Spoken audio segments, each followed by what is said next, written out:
আসসালামু আলাইকুম প্রিয় দর্শক, অন্য মঞ্চের আলাপ চাইতায় আপনাদের সকলকে আমন্ত্রণ জানাচ্ছি।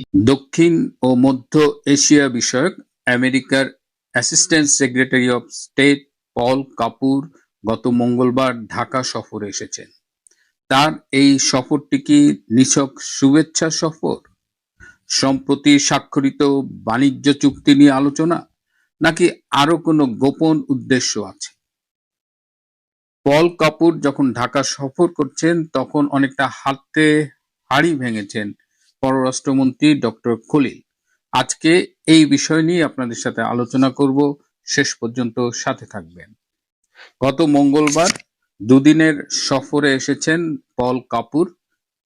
তার যে সময়ে আসার কথা ছিল তার ১.৫ ঘন্টা আগে তিনি ঢাকায় পৌঁছেছেন এবং তাকে রিসিভ করবার কথা ছিল পররাষ্ট্রমন্ত্রী ডক্টর খলিলুর রহমানের, কিন্তু ১.৫ ঘন্টা আগে আসবার কারণে তাকে এয়ারপোর্টে রিসিভ করেন পররাষ্ট্র মন্ত্রণালয়ের একজন নারী কর্মকর্তা। তিনি সব ঠিক থাকলে আজ বৃহস্পতিবার রাতেই তার ফিরে যাবার কথা। তিনি বাংলাদেশ আসার আগে দিল্লি হয়ে এসেছেন। স্বভাবতই এটা নিয়েও একটা আলোচনা হচ্ছে, বাংলাদেশে তিনি আসলে কেন এসেছেন। এই নির্বাচনের পরে এই প্রথম আমেরিকার এই উচ্চ পর্যায়ের একজন প্রতিনিধি সফরে এলেন। এটা কি স্রেফ শুভেচ্ছা সফর, যেহেতু তিনি দক্ষিণ এশিয়া এবং মধ্য এশিয়ার দায়িত্ব নিয়েছেন এবং তিনি আসেননি দায়িত্ব গ্রহণের পরে, তো ন্যাচারালি বাংলাদেশে কাজের অন্তর্ভুক্ত একটা এলাকা, তো বাংলাদেশে তিনি আসতেই পারেন।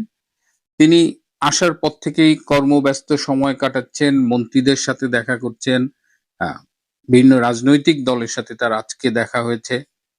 মন্ত্রীদের সাথে তিনি বাণিজ্য মন্ত্রীর সাথে দেখা করেছেন এবং সেখানে তিনি গত ৯ ফেব্রুয়ারি নির্বাচনের আগে তড়িঘড়ি করে আমেরিকার সাথে স্বাক্ষরিত যে বাণিজ্য চুক্তি, যেটা নন ডিসক্লোজার এগ্রিমেন্ট এবং গোপন বাণিজ্য চুক্তি, সেটি স্বাক্ষরিত হয়েছে। সেই চুক্তি নিয়ে তিনি কথা বলেছেন বাংলাদেশের বাণিজ্য মন্ত্রীর সাথে।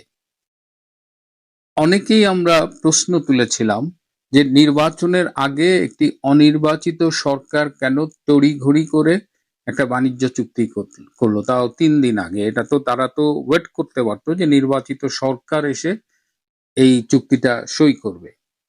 কিন্তু ডক্টর খলিল, বর্তমানে যিনি বিএনপির পররাষ্ট্রমন্ত্রী বিএনপি সরকারের, তিনি কিন্তু হাটে হাড়ি ভেঙে দিয়েছেন। তিনি বলেছেন এই চুক্তিটি স্বাক্ষর করবার আগে আমেরিকার ট্রেড রিপ্রেজেন্টেটিভ বিএনপি এবং জামাতের শীর্ষ নেতৃবৃন্দের সাথে আলাপ করেছে এবং তাদের সম্মতির ভিত্তিতেই ডক্টর ইউনূস সরকারের প্রতিনিধি এই বাণিজ্য চুক্তি স্বাক্ষর করেছে।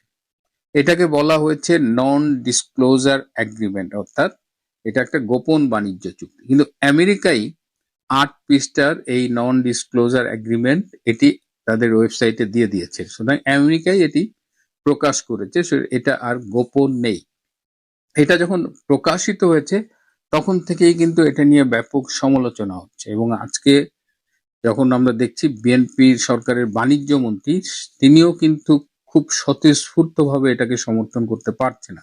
ব্যবসায়ীরা ইতিমধ্যেই আলোচনা তুলেছে, যে শর্ত আছে, আমাদের সামান্য 1% ট্যারিফ কমিয়েছে, সেই ট্যারিফ নিয়ে আবার সুপ্রিম কোর্ট রায় দিয়েছে যে ট্রাম্প যে ট্যারিফ বাড়িয়েছে সেটা বাদ। সুতরাং ট্যারিফ নিয়ে যে আমরা এত লাফালাফি করলাম সেটা হচ্ছে সুপ্রিম কোর্টের আদালতে এই মুহূর্তে নেই, কিংবা সেটা নিয়ে এখনো চূড়ান্ত কোনো সিদ্ধান্ত হয়নি।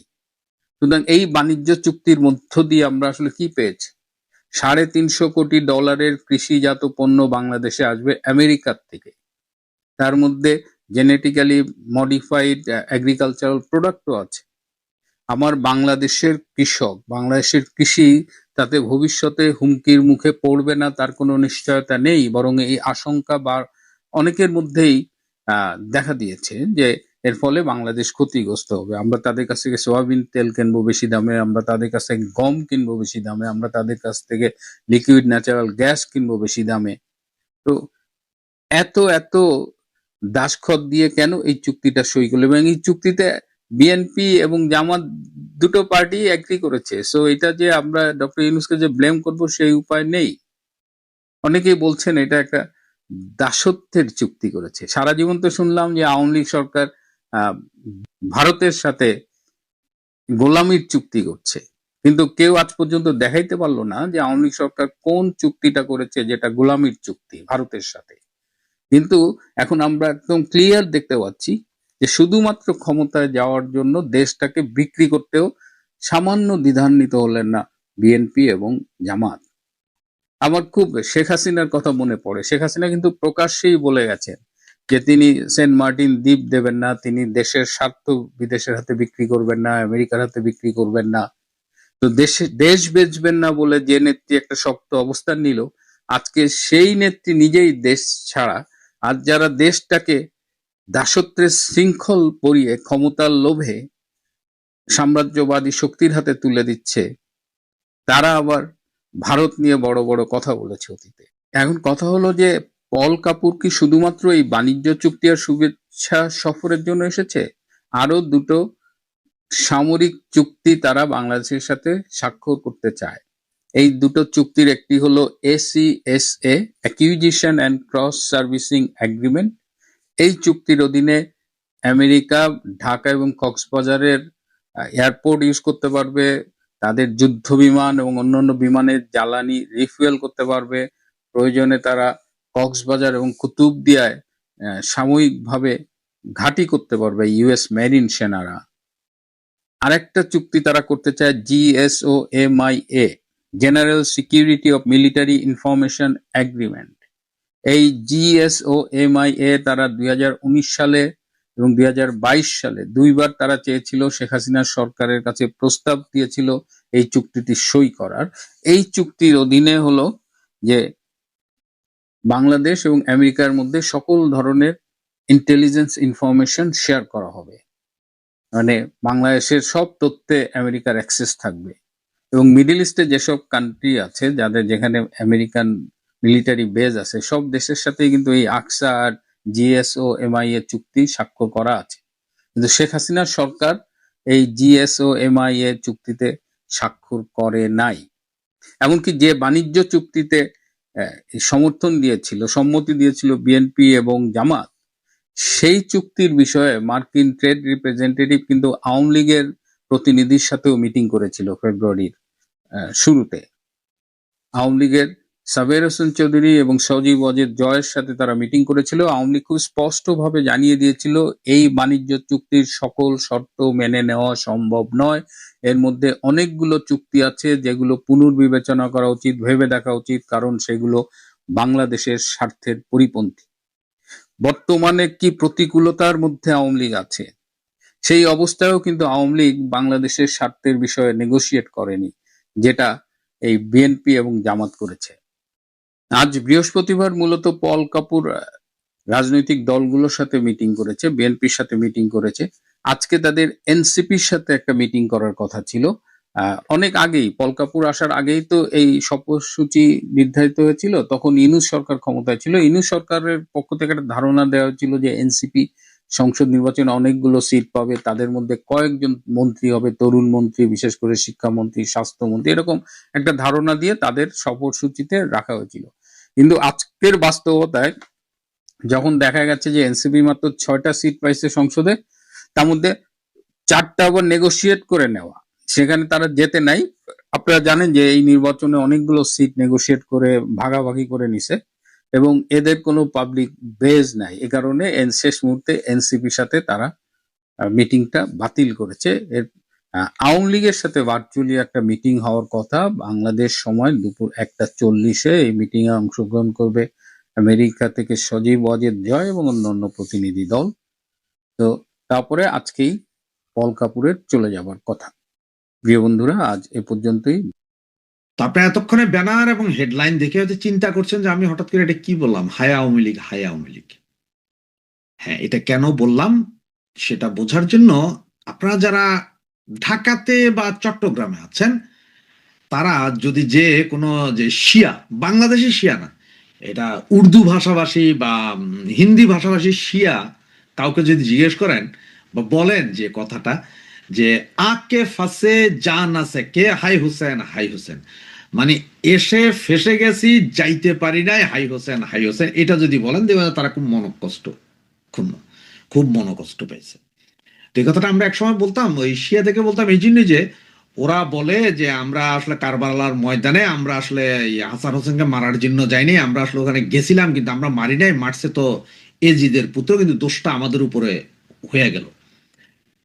তো এই কথার কারণে বলতাম, এই কথাটা যদি কারো জিজ্ঞেস করেন তাহলে বুঝবেন, সেই কারণে আমি বলতাম হাই আওয়ামী লীগ, হাই আওয়ামী লীগ, হাই আওয়ামী লীগ, হাই আওয়ামী লীগ কেন বললাম তার আগে আরেকটা সত্য ঘটনা যেটা এখন আপনারা সকলে জানেন, তারপরে এই যে দেখতেছেন না ইরানের সাথে ইসরায়েল এবং আমেরিকার যেই সংঘর্ষটা হচ্ছে বা যুদ্ধ হচ্ছে, সেইটার মধ্যে এইটার আগে জাস্ট 1 বছর আগে গত বছর জুলাই তো 12 দিনের একটা যুদ্ধ হয়েছিল। সেই যুদ্ধে ইরানের প্রচুর ক্ষয়ক্ষতি হয়েছিল। তার কারণ হচ্ছে যে ওদের এয়ার ডিফেন্স সিস্টেম থেকে শুরু করে গোয়েন্দা তথ্য সব মোসাদের হাতে পৌঁছে যাচ্ছিল। আর এই মোসাদের হাতে যখন পৌঁছা শুরু করলো, কিভাবে গেল এইটা তদন্তের জন্য আইআরজিসির সবচেয়ে চৌকস 45 জন অফিসার দিয়ে একটা গ্রুপ করা হলো যে এরা কি করবে, শুধু মোসাদের গুপ্তচর, সিআই এর গুপ্তচরদেরকে ধরবে, ধরে সরাসরি ফাঁসি বা মাইরা ফেলো, কোনো বিচার আচার নেই, এরা গুপ্তচর। এইটা যখন করলো, এইটা দিয়ে কিছু কিছু ধরা হইলো, আপনারাও দেখছেন, হ্যাঁ ব্যাপক ধরা হইতেছে, মারা হইতে, কিন্তু কেউ আসলে কিছু জানতাম না। কিন্তু এইবার যখন খোমেনি মারা গেল তখন যে বেরিল কি জানেন, ওই যে মোসাদ আর সিআই এর গুপ্তচর ধরার জন্য যাদের নেওয়া হয়েছিল যে 45 জন, তার যে প্রধান ছিলেন উনি আবার মোসাদের গুপ্তচর। উনি প্রায় 30 বছর ইরান সরকারের পা কেমন চাটা চাটছেন যে ইরান সরকারও বুঝতে পারেনি, তারাই বানাই দিছে মোসাদের গুপ্তচর ধরার প্রধান। এবং উনি নিজেই মোসাদের অরিজিনাল গুপ্তচর, উনি বলে দিছেন যে কে কোথায় আছে, মেরে দিছে, শেষ। এটা এখন জানা যাচ্ছে। আর এটা স্বীকার করলো কখন, খোমেনি মারা যাওয়ার পরে, সবকিছু মারা যাওয়ার শেষ হওয়ার পরে, যে আমেরিকা, ইসরায়েল, ইউরোপিয়ান বিভিন্ন বড় বড় পত্রিকাগুলোতে এটা ফ্লাশ হয়ে গেল যে এই ভদ্রলোকই সেটা। যেমন ইরানের এর আগের যতবারে যে পারমাণবিক ইসলামতে হামলা হইলো, এটা কেউ জানতো না কে কিভাবে করতেছে বা ইরানের সায়েন্টিস্টরা কিভাবে মরতেছে। শেষ পর্যন্ত হানি ট্র্যাপে এক মহিলা উনি মোসাদের গুপ্তচর ছিলেন, উনি এই কাম ঘটাই দিছে। এই ঘটনাটা আপনারা বুঝছেন যে মোসাদের গুপ্তচরকে বানানো হইলো যে মোসাদ ধরার জন্য, আর সে এবার খোমেনি নিয়ে মাইরা দিল। এই হয়েছে যে মোসাদ আর সিআই এর। তো ঠিক সেম অবস্থা এখন আওয়ামী লীগের। কারণ হচ্ছে আমি বলি আপনারে, আমি কারো নাম উচ্চারণ করবো, তো বললে বুঝা যাবেন, আপনারা বললেই বুঝা যাবেন। এখন বিভিন্ন জায়গায় মানে আপনার আওয়ামী লীগ, ছাত্রলীগ, যুবলীগ, শ্রমিক লীগ, অমুক লীগ, তমুক লীগ, তাঁতি লীগ, সবাই এক একজনকে দায়িত্ব দেওয়া হচ্ছে। হঠাৎ হঠাৎ দেখবেন একজন যে অমুক ভাইকে অমুক অঞ্চলের মানে কমিটির বিষয়ে দায়িত্ব দেওয়া হলে, অল্প কয়েকদিন আগেই একটা কমিটি আপনার বলা হইলো যে এই কমিটির রিপাবলিশ করা হবে, মানে কিছু কিছু আনকরা লোকজন আনা হবে যারা আন্দোলন সংগ্রামে আরো বেগবান করবে বা দলকে গুছিয়ে নিতে সাহায্য করবে। সেই কমিটির এক ভাইকে বসানো হলো। উনার বাপ আবার হচ্ছে যে উনি যে অঞ্চলের অধিবাসী সেই অঞ্চলের বিএনপির নেতা হইল। ছেলে বিশাল আওয়ামী লীগ নেতা, আওয়ামী লীগ পুনর্গঠনের কাজে জান দিচ্ছেন, আর ওনার বাবা কোথায় আছেন, বিএনপি নেতা। ঠিক এভাবে পাবেন কিছু এমপি আছেন যারা ব্যাপক নেতা, এমপি পর্যন্ত হয়েছেন, ওনাদের ভাইরা বড় বড় বিএনপি নেতা। কিছু কমিশনার পাবেন, আরো এরকম বহু পাবেন যাদের পরিবারের মধ্যে মিনিমাম বাপ ভাই জামাত বা বিএনপি করে, আর ওনারা আওয়ামী লীগ করে। আওয়ামী লীগ এদের কি দিয়ে আবার পুনর্গঠন। এখন আমার একটা প্রশ্ন, বলেন ওই যে একটু আগে যে বললাম ইরানের ওই মোসাদের সেই লোকের কথা, যিনি মোসাদেরই লোক, তিনি কি আসলে কি ইরানের এই মোসাদের পক্ষে বা আমেরিকার পক্ষে যারা কাজ করছে তাদের সবাইকে মারছিল নাকি আয়ু আসার জন্য 2-4 জন বেহুদা মরছিল, আর ঠিক ওদের কার্যক্রম আইসা খোমেনি নিয়ে মারলো? তো ঠিক সেম অবস্থা এখন আওয়ামী লীগের। আপনি বুঝেন যে যেই ব্যক্তিগুলার পরিবার, বাপ ভাই মা তারা বিএনপি জামাত করে, তাদের সন্তান, তাদের পুত্ররা আইসা যখন আওয়ামী লীগ পুনর্গঠনে লাগবে, তার সেও তো চাইবে যে 10-12 জন গুপ্ত বিএনপি জামাত করে এরকম লোক আমি রাখি, যাতে অদূর ভবিষ্যতে কোনো ঘটনা ঘটলেই আমার বাইচা যাইতে পারে, ওরা আমার বাঁচাই দিবে। ঠিক নয় কি? সাদেক কাইমদেরকে যারা ঢুকাইছে আওয়ামী লীগের যেসব লোক, যেসব ভাইয়েরা সাদেক কাইমদের, তাদের অবস্থাটা দেখেন, বহাল তবিয়ত আছে, কোনো সমস্যা নেই। ওনারা কিন্তু বেঁচে আছে, ওনাদের কোনো সমস্যা নেই।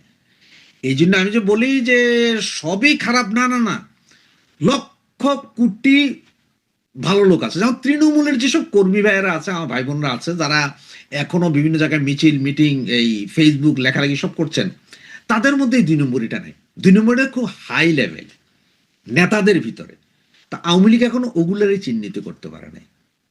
যে আওয়ামী লীগ কেন এইটা বলতে পারে না যে এই নেতার মধ্যে এই কারাপশন আছে, এই নেতার বাপ অমুক, এই নেতার ভাই অমুক, এগুলোর একটু সাইড করো, এটা করতে পারে নাই। বরঞ্চ ওদেরকে আবার নতুন দায়িত্ব দেওয়া হচ্ছে, এই অঞ্চলের কমিটি গঠন করো, এই অঞ্চলে এই করো, যার কারণে আসলে কোনো কিছুই হচ্ছে না। এখন অনেকে আর বলতে পারে ভাই অমুক ভাইয়ের বাপ বিএমপি করে, অমুক ভাইয়ের ভাই বিএমপি করে, তাতে কি, ওনারা তো আমাদের পয়সা দিচ্ছে কিছু, ওনারা তো আমাদের ছেলে পেলেরে দিচ্ছে, ওনারা তো অমুকের ইয়ে নিয়েছে, যে মানে কষ্টে আছে, ওনার পড়ালেখার দায়িত্ব নিয়েছে, অমুক ছাত্রলীগের ভাই মারা গেছে, ওনার স্ত্রীর দায়িত্ব নিয়েছে। ভাই এগুলো সব আইওয়াস। ওই যে আবারও বলি, ওই ইরানের কথাটা চিন্তা করেন, যেই মোসাদ্দের লোককে আইআরজিসির প্রধান বানান দেওয়া হইল, যার নেতৃত্বে মোসাদ ধরবে, সেই বেটাই মোসাদের এজেন্ট। তো হয়তো 2-4-5 জন ধরাই দিছে আর কি, যে এগুলো ছোটখাটো আছে, এগুলো ধরাই দাও, এগুলোকে ফিনিশ করো, কিন্তু বাকি সিস্টেম তো বাইচা যাবে। তো এই অবস্থা। এখন আওয়ামী লীগের নেতারা বুঝতেছি কিনা জানি না, আমি বলবো না যে ওনারা বুঝে না, না ভাই, আমার চেয়ে বহু বুদ্ধিমান, ওনারা বুঝে। ওনারা জানে না যে আওয়ামী লীগের এখনকার যে ম্যাচটা বা এখনকার যে অবস্থানটা, এটা একরকম টেস্ট ক্রিকেট, এটা টি-20 ম্যাচ না। টি-20 ম্যাচ তো দেখছেন 20 ওভার বল করবে, ধাই ধাই মারতেছে। এর আগে ছিল ওয়ানডে ম্যাচ, টি-20 অল্প কয়দিন, এর আগে ছিল ওয়ানডে ম্যাচ, 50 ওভারের ম্যাচ, 35 ওভার পর্যন্ত ঠুকাইতো, এর পরের 15 ওভার 5 ওভার পর্যন্ত মিডিয়াম রেঞ্জে মারতো, লাস্ট 10 ওভার উড়াইয়া মারতো, ওয়ানডে ম্যাচ। আরেকটা ছিল হচ্ছে টেস্ট ম্যাচ। টেস্ট ম্যাচটা অবশ্যই এখন খুব একটা দেখা যায় না, একসময় দেখতাম ব্রায়ান লারা খেলতো টেস্ট ম্যাচ, 5 দিনের ম্যাচ, ঠুকাইতেই আছে, ঠুকাইতেই আছে, ঠুকাইতেই আছে। হায় রে অবস্থা, মানে এরা সারা দিনে মিলে ঠুকাইয়া 20 রান তুলতো না। তা আওয়ামী লীগের জন্য এই মুহূর্তে হচ্ছে যে সেই টেস্ট ম্যাচের খেলা, এটা বুঝেন কিনা জানি না। কারণ হচ্ছে আপনার কেউ যদি মনে করেন যে আওয়ামী লীগের নিষেধাজ্ঞা তুলে দিলে আপনার শক্তি, না রে ভাই, আমার কি মনে হয় জানেন, যে নিষেধাজ্ঞা তুলবে কি, যেই আইন আপনার সংশোধন করে নিষেধাজ্ঞা দেওয়া হয়েছে, সেই আইনটা যদি সংসদে পাশ না, অটোমেটিক নিষেধাজ্ঞা তুলে দেবে। তো নিষেধাজ্ঞা তুলে দিলে হবে কি, আপনাদের কি লগে লগে কি বলে দিবে যে আপনাদের বিরুদ্ধে যা মামলা করেছে সব খারিজ, আপনারা ফ্রিলি শার্টের কলার উড়াইয়া যাবেন, যেটা ইউনূস সাহেবের ব্যাপারে করছেন, যেটা যে 24 আগস্টের 21 আগস্টের গ্রেনেড হামলার মামলা, ওইরকম হবে না। যদি আপনারা বুঝে থাকেন এটা ভুল, তাহলে আমাদের অবস্থাটা কি, এখনো নিষেধাজ্ঞার মধ্যে যে অবস্থা, নিষেধাজ্ঞা উঠে গেল, সেম অবস্থা আমাদের অবস্থা কিন্তু পরিবর্তন হবে না। মিছিল করবেন, মিটিং করবেন, ধরবেন, মারবেন, গিরাইব, এটাই তো। তো এটা টেস্ট ম্যাচের মতো, যে আপনার ওই ক্যাটস অ্যান্ড মাউস, ইঁদুর বিড়ালের খেলার মতো, আমরা এদিকে মিছিল করবো, ওরা এদিকে আটকাবে, আমরা আবার পাল্টা মিছিল করবো, এদিকে আটকাবে, এই খেলাটা চলবে। কিন্তু আমরা জনগণের সাথে সম্পৃক্ততা বাড়াইতে হবে, পাবলিক নামতে হবে রাস্তায়, দুঃশাসনের বিরুদ্ধে নামতে হবে। এখন আপনারা মনে করতে না আমাদের নিষেধাজ্ঞা তুলে নিলেন আমরা পরের দিন ক্ষমতা, কেন ভাই? আমেরিকা তো আপনাদের এখন হেল্প করবে না, কারণ আমেরিকার যা যা পাওয়ার সব মাইনা নিয়ে আসছে। ভারতের যেটা চাওয়ার, যদি ভারতের বিপক্ষে না করে, তাহলে ভারত এখন বিএনপি এলো ক্ষমতায় না আওয়ামী লীগ এলো ক্ষমতায়, সেটার কোনো দরকার নেই। হ্যাঁ, ভারতকে থ্যাঙ্কস দিতে পারেন, আমাদের নেত্রীকে নিয়ে বাঁচাইছে ওইখানে রেখা, ভারতে রেখা, আমাদের 1000-10 নেতাকর্মী ওখানে আছেন, ওদের বাঁচায় রাখছে এইটার জন্য। কিন্তু ভারতেরা এত দায় পড়ে না যে আইনে আপনাদের ক্ষমতায় বসে, কি কারণে? আপনাদের কাছ থেকে যা পাইতেছে তা যদি বিএনপি দেয়, তাহলে সমস্যা কি? কোনো সমস্যা তো নেই। তো এই যে টেস্ট ম্যাচ হচ্ছে, এইটা আসলে বুঝার মতন সক্ষমতা আওয়ামী লীগের আছে কিনা সেটা বুঝতে হবে। আর ওই সমস্ত নেতাদেরকে একটু সাইড করেন, যাদের পরিবারে ওই যে বাপ ভাই, অনেকে বলবে যে ভাই আমার বাবার সাথে সম্পর্ক নাই, আমার ভাইদের সাথে সম্পর্ক নাই, কিন্তু একই পাতে খায়, একই বিল্ডিং এ থাকে, একই নাস্তা করে, একই কমান্ড মানে, এরপরও এখন বললো যে নাই। তো এরা দিয়া পুনর্গঠন কইরা কোনো গঠনই হবে না, বরঞ্চ যে অবস্থা এখন আছে তার চাইতে আরো খারাপ হইতে পারে, 10 বছর 15 বছরের অপেক্ষা হইতে পারে। দেখি আমাদের নেতা নেত্রীদের বোধোদয় হয় কিনা। জয় বাংলা, জয় বঙ্গবন্ধু।